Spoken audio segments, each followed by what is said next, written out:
அண்மைச் செய்தி. பழம்பெரும் பின்னணி பாடகியான எஸ் ஜானகி காலமாகியுள்ளார். தனது 88வது வயதில் காலமாகியுள்ளார். அது தொடர்பான அண்மைச் செய்தியை பார்த்து வருகிறோம். பழம்பெரும் பின்னணி பாடகியான எஸ் ஜானகி காலமாகியுள்ளார்.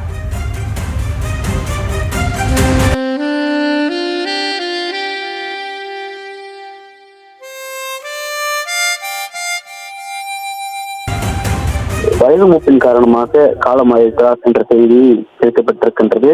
தமிழ், தெலுங்கு, கன்னடம், மலையாளம் மற்றும் இந்தி உள்ளிட்ட 17க்கும் மேற்பட்ட மொழிகளில் சுமார் 48,000க்கும் மேற்பட்ட பாடல்களை எஸ் ஜானகி பதிவு செய்திருக்கிறார். இவர் தற்பொழுது இவருக்கு வயது 88 ஆகிறது. அவர் காலமாயிருக்கிறார் என்ற செய்தி கிடைக்கப்பட்டிருக்கின்றது.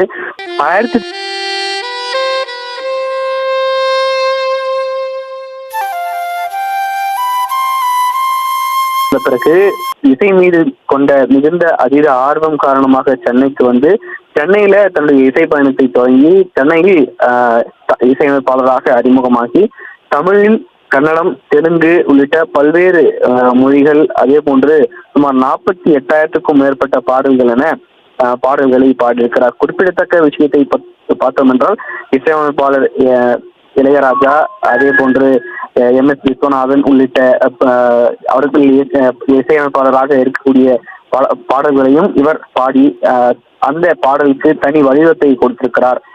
இந்த நிலையில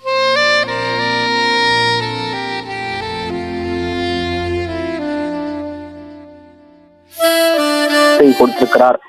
இந்த நிலையிலேதான் எஸ்பிபி, ஜானகி என இணைந்து பல்வேறு திரைப்பட பாடல்களை பாடியிருக்கிறார்கள். பல்வேறு டூயட் பாடல்கள், காவிய பாடல்கள், 90s 80s காலகட்டங்களில் பாடிய பாடல்கள் இன்று வரைக்கும் பேசு பொருளாகவே இருக்கின்றது என்று சொல்லப்படுகிறது. இதுவரைக்கும் தேசிய விருதுகளை பொறுத்த வரைக்கும் 4 தேசிய விருதுகளை இவர் பெற்றிருக்கிறார். சிறந்த பின்னணி பாடகருக்கான தேசிய விருது. இந்த 4 தேசிய விருதை பொறுத்த வரைக்கும் 16 வயதினிலே சங்கராபரணி போன்ற படங்களுக்கு இவர் தேசிய விருதுகளை பெற்றிருக்கிறார். தேசிய விருதுகள் மட்டுமில்லாமல் தமிழ்நாடு, கேரளா, ஆந்திரா, கர்நாடகா மாநில அரசுகளிடமிருந்து மாநில விருதுகளையும் இவர் பெற்றிருக்கிறார். அதாவது கேரள அரசு விருதுகளை ஜானகி அம்மா அவர்களுக்கு அதிக விருதுகளை கொடுத்திருக்கிறது என்பது குறிப்பிடத்தக்கது. மாநில அரசு மட்டுமில்லாமல் தமிழக அரசினுடைய மிக உயரிய திரைத்துறைக்கு கொடுக்க வேண்டிய மிக உயரிய விருதான கலைமாமணி விருதும் இவருக்கு கிடைக்கப்பட்டிருக்கின்றது என்பது குறிப்பிடத்தக்க ஒரு விஷயம். அது மட்டுமில்லாமல்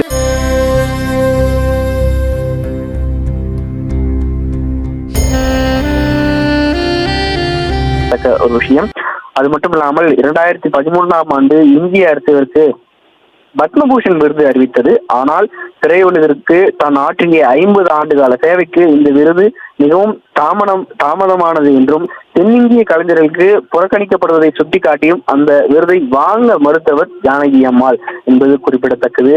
ஜானகி அம்மாள்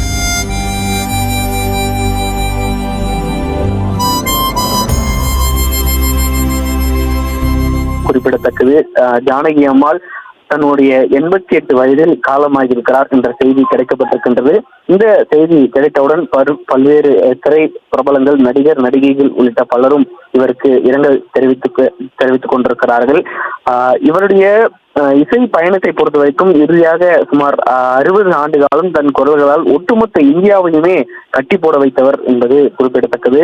கடைசியாக 2016ஆம் ஆண்டு அக்டோபர் மாதம் இனி திரைப்படங்களில் பாடப்போவதில்லை என கூறி தன்னுடைய இசை பயணத்திலிருந்து ஓய்வு பெற்றார் என்பதும் குறிப்பிடத்தக்கது.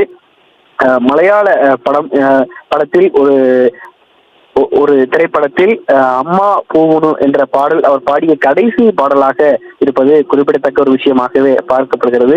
திரை உலகினர் மற்றும் ரசிகர்களால் அன்போடு ஜானகி அம்மா என்றும் தென்னிந்தியாவின் கானா குயில் என்றும் அழைக்கப்படுபவர் ஜானகி அம்மாள். தன்னுடைய குரல் வளத்தால் ஒரு புது பாடலுக்கு புதிய வடிவத்தை கொடுத்தவர் ஜானகி அம்மாள் என்பதும் குறிப்பிடத்தக்கது. தற்பொழுது ஜானகி அம்மா தன்னுடைய 88 வயதில் காலமாகியிருக்கிறார் என்ற செய்தி கிடைக்கப்பட்டிருக்கின்றது.